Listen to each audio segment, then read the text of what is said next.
Assalamualaikum Sholi dan Sholihah. Bagaimana kabarnya hari ini? Semoga kita semua diberikan kesehatan oleh Allah Subhanahu wa Ta'ala. Amin. Hari ini kita akan belajar tema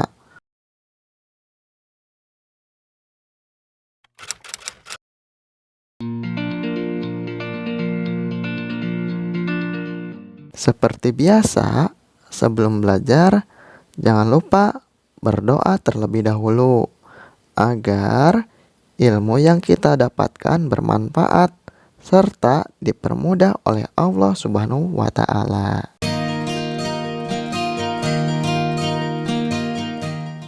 Silakan Ananda perhatikan video pembelajaran berikut ini. Semangat belajarnya.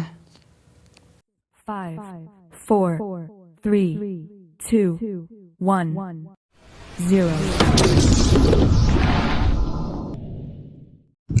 Tahukah kamu bahwa Indonesia itu terdiri atas banyak pulau, suku bangsa, tarian, rumah adat, serta agama? Ayo kita cari tahu lebih jauh tentang keberagaman itu. Nah, di sini kita akan belajar tentang budaya-budaya yang ada di Indonesia. Indonesia ini kaya akan suku, budaya, dan pulaunya itu sangat banyak adik-adik.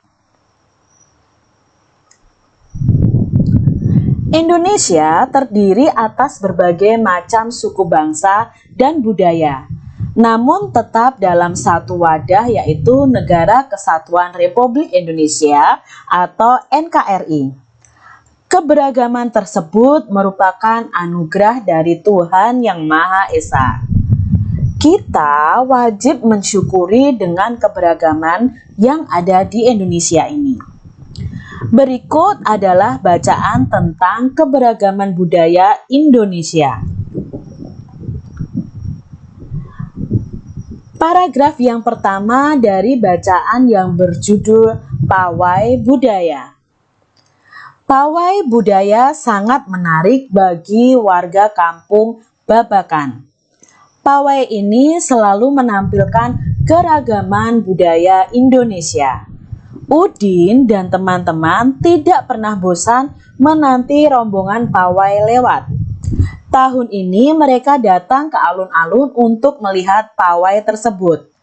Kakek Udin pun terlihat sabar menanti. Terdengar suara gendang yang menandakan rombongan pawai semakin dekat. Itu paragraf pertama.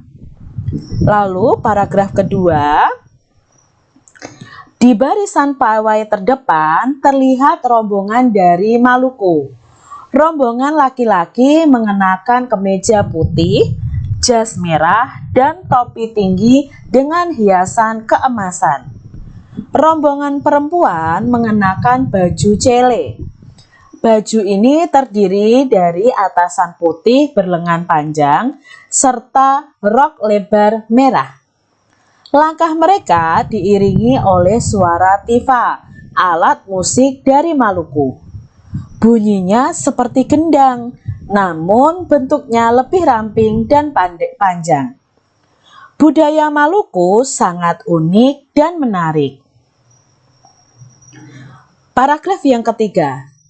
Budaya Bali terkenal karena bunyi musiknya yang berbeda. Rombongan dari Bali membunyikan alat musik daerahnya, cengceng namanya. Alat ini berbentuk seperti dua keping simbal yang terbuat dari logam. Nyaring bunyinya ketika kedua keping ini dipadukan.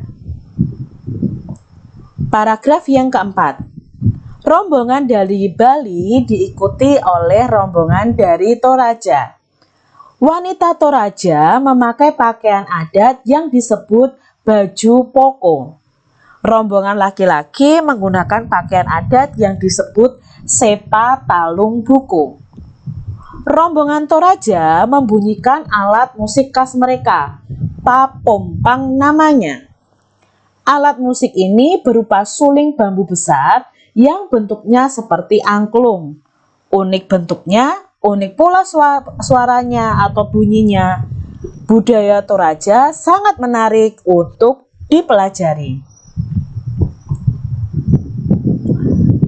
Paragraf yang kelima. Udin dan teman-teman senang melihat pawai budaya. Selalu ada hal baru yang mereka perhatikan setiap tahun. Pakaian adat dari berbagai suku di Indonesia selalu menyenangkan untuk diamati. Benar kata Ibu Udin, kebudayaan Indonesia memang sangat beragam, kaya dan mengagumkan. Nah, itu tadi pawai budaya yang dilihat Udin dan teman-temannya. Ada 5 paragraf yang kita baca. Setiap bacaan biasanya terdiri atas beberapa paragraf. Nah, setiap paragraf itu memiliki gagasan pokok yang didukung oleh gagasan pendukung. Paragraf itu biasanya kita tahu itu paragraf itu ciri-cirinya kalimat pertama itu pasti ditulis menjorok ke dalam adik-adik. Jadi itu adalah paragraf. Nah, kalau bacaan biasanya terdiri dari beberapa paragraf. Tadi ada 5 paragraf. Nah, di setiap paragraf itu ada kalimat-kalimatnya. Nah, dalam kalimat-kalimat di paragraf tersebut itu mengandung gagasan pokok dan gagasan pendukung. Apa itu gagasan pokok? Gagasan pokok adalah ide utama yang dibahas dalam suatu bacaan. Dapat berupa kalimat inti atau berupa pokok paragraf. Sedangkan gagasan pendukung adalah uraian atau tambahan informasi untuk gagasan pokok. Kita baca paragraf kedua dan mencari tahu gagasan pokok dan gagasan pendukungnya adik-adik. Nah, di sini Kak Citra sudah menuliskan paragraf 2 dalam beberapa kalimat. Jadi, satu paragraf itu terdiri dari beberapa kalimat. Bacaan tadi ada 7 kalimat yang akan kita pelajari. Nah, 7 kalimat ini kita akan cari tahu mana gagasan pokok, mana gagasan pendukungnya. Untuk kalimat yang pertama, di barisan pawai terdepan terlihat rombongan dari Maluku. Nah, yang kalimat berikutnya, rombongan laki-laki mengenakan kemeja putih, jas merah, dan topi tinggi dengan hiasan keemasan. Berarti kalimat kedua ini menjelaskan kalimat pertama. Jadi kalimat pertama ini disebut gagasan pokok dan kalimat kedua disebut gagasan pendukung. Kita lihat kalimat yang ketiga. Rombongan perempuan mengenakan baju cele. Baju ini terdiri atas atasan putih berlengan panjang serta rok lebar merah. Langkah mereka diiringi oleh suara tifa, alat musik dari Maluku. Bunyinya seperti gendang namun bentuknya lebih ramping dan panjang. Budaya Maluku sangat unik dan menarik. Nah, di sini masih menjelaskan tentang rombongan dari Maluku. Jadi kalimat selanjutnya ini termasuk dalam gagasan pendukung. Kita lihat di paragraf yang ketiga juga adik-adik. Jadi paragraf ketiga ini ada 4 kalimat. Nah, supaya kalian bisa memahami apa itu gagasan pokok dan gagasan pendukung. Budaya Bali terkenal karena bunyi musiknya yang berbeda. Rombongan dari Bali membunyikan alat musik daerahnya, ceng-ceng namanya. Jadi kalimat kedua ini menjelaskan kalimat pertama. Karena kalimat pertama itu intinya adalah budaya Bali itu terkenal dengan bunyi musiknya yang berbeda. Maka kalimat pertama ini adalah gagasan pokok. Nah, alat musiknya diuraikan di kalimat kedua, 3 dan 4. Maka kalimat 2, 3 dan 4 ini termasuk gagasan pendukung. Begitu adik-adik. Indonesia adalah negara yang sangat beragam budaya, agama, dan bahasa daerahnya. Sebagai warga negara yang baik, kita wajib menghargai keberagaman tersebut. Ini adalah keberagaman bangsa kita adik-adik.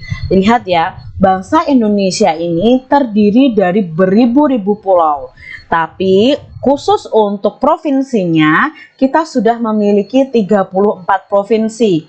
34 provinsi itu memiliki ciri khas yang berbeda-beda.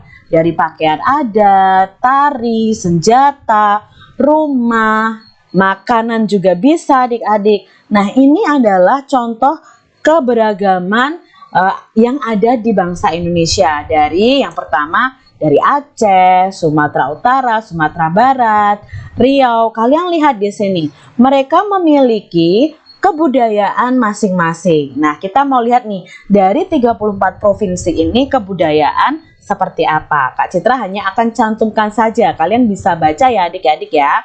Nah, ini adalah provinsi berikutnya, ada Sumatera Selatan, Bangka Belitung, Bengkulu, Lampung, DKI Jakarta, Jawa Barat, memiliki keunikan masing-masing. Lalu ada Banten, Jawa Tengah, Yogyakarta, Jawa Timur, Bali, Nusa Tenggara Barat, lalu ada Nusa Tenggara Timur, Kalimantan Barat, Kalimantan Tengah, Kalimantan Selatan, Kalimantan Timur, Sulawesi Utara. Lalu ada Sulawesi Barat, Sulawesi Tengah, Sulawesi Tenggara, Sulawesi Selatan, Gorontalo, Maluku, lalu ada Maluku Utara, Papua Barat, Papua, dan Kalimantan Utara. Nah, itu tadi ciri khas dari masing-masing provinsi yang ada di Indonesia. Coba kalian sebutkan adik-adik, kalian berasal dari provinsi mana? Bisa kalian tulis ya di kolom komentar. Nah, adik-adik kalian juga bisa bertanya ke teman-teman kalian asal daerah mereka. Lalu tanyakan juga apa sih ciri khas dari asal atau dari daerah mereka masing-masing. Setelah mendapatkan informasi di atas, jawablah pertanyaan berikut. Apakah kalian semua berasal dari daerah yang sama? Jelaskan. Nah, mungkin ada yang berasal dari daerah yang sama, ada yang berbeda ya. Ya, mungkin ada yang dari Jawa Tengah, ada yang dari Bali, ada yang dari Jawa Barat. Mungkin asal daerah kita berbeda-beda. Kalau Kak Citra dari Jawa Tengah. Nah, apakah kalian mempunyai ciri khas daerah yang sama? Coba jelaskan. Nah, ciri khasnya tidak ya, ciri khasnya berbeda. Masing-masing daerah itu memiliki ciri khas masing-masing. Bagaimana sikap yang seharusnya kalian tunjukkan terhadap perbedaan yang ada? Nah, kita harus tetap hidup rukun, saling menghargai, tidak mengejek ciri khas daerah teman kita yang lain. Indonesia terdiri atas berbagai macam suku bangsa dan budaya, namun tetap dalam satu wadah, yaitu Negara Kesatuan Republik Indonesia.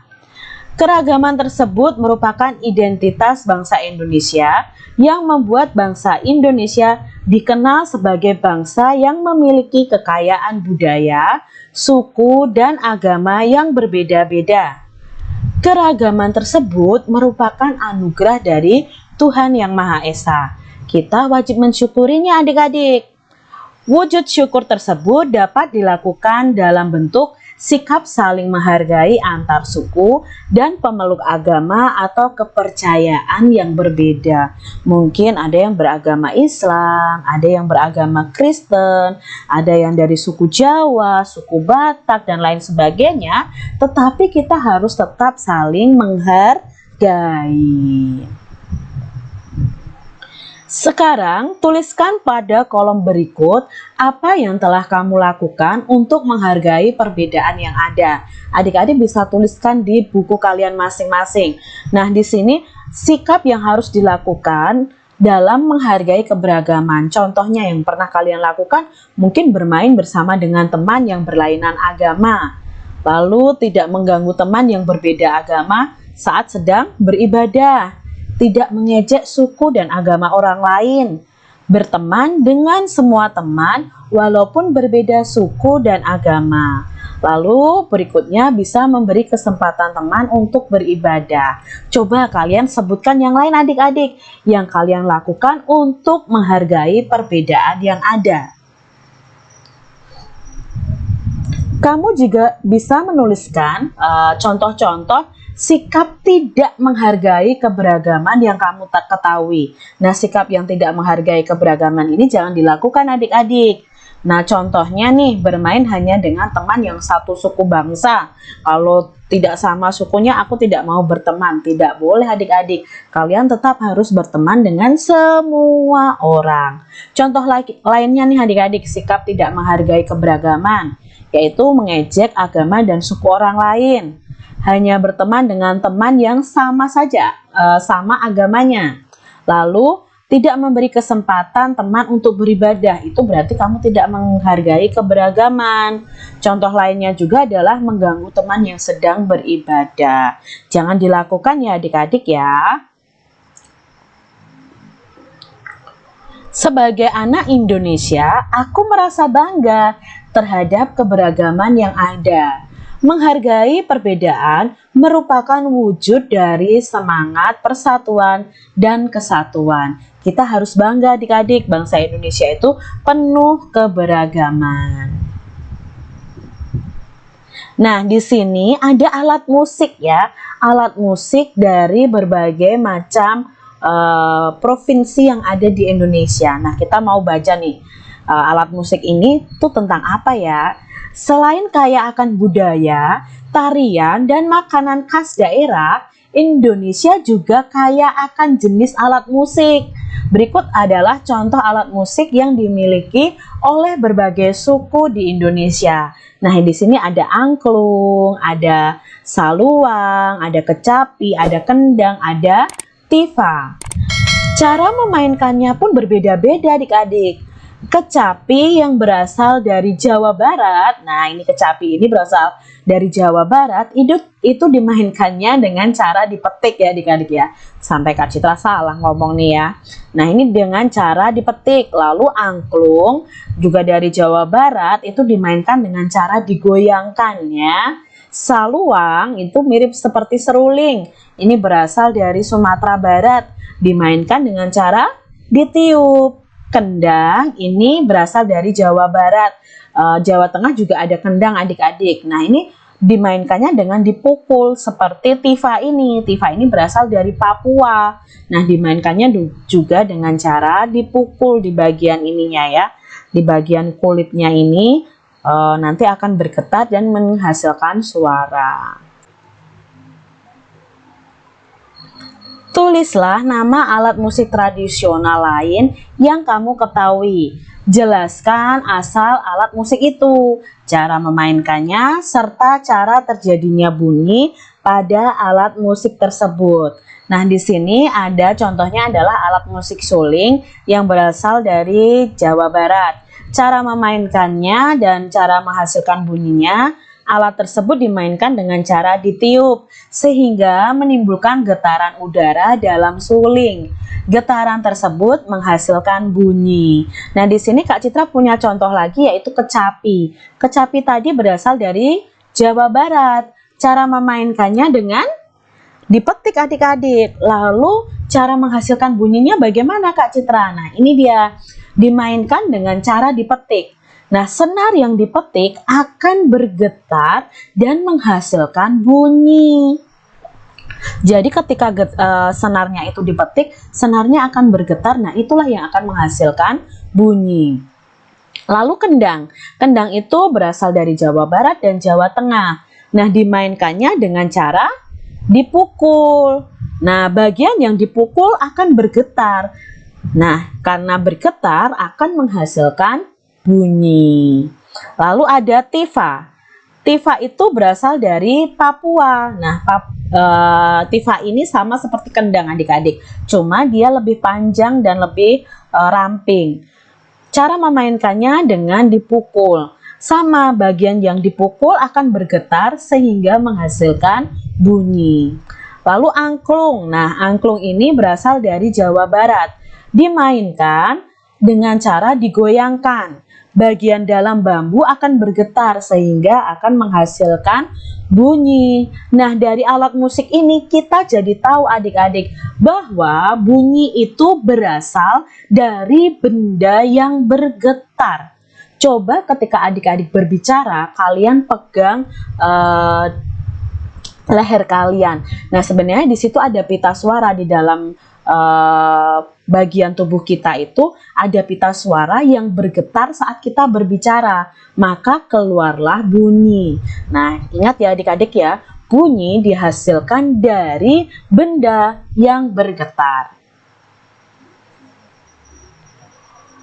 Tuhan Yang Maha Esa menganugerahkan kita indera pendengar, yaitu telinga adik-adik.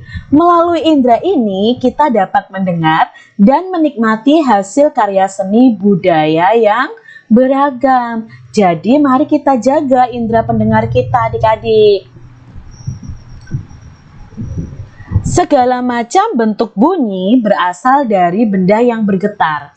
Getaran dari suatu benda akan mengakibatkan udara di sekitarnya bergetar. Getaran tersebut akan menimbulkan gelombang bunyi di udara. Nah, benda-benda yang bergetar dan menghasilkan bunyi itu disebut dengan sumber bunyi. Bunyi dapat merambat adik-adik melalui benda padat, cair, dan gas.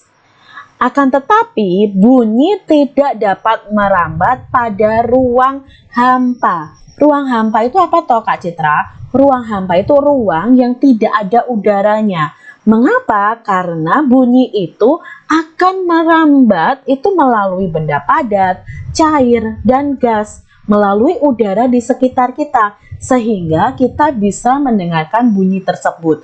Jika tidak ada udara di sekitar kita, otomatis kita tidak akan bisa mendengarkan bunyi tersebut. Begitu adik-adik penjelasannya. Alhamdulillah, pembelajaran tematik hari ini sudah selesai. Tetap semangat meskipun belajar di rumah. Jangan lupa selalu mencuci tangan dan memakai masker apabila keluar rumah. Mungkin itu saja yang dapat Bapak sampaikan. Wassalamualaikum warahmatullahi wabarakatuh.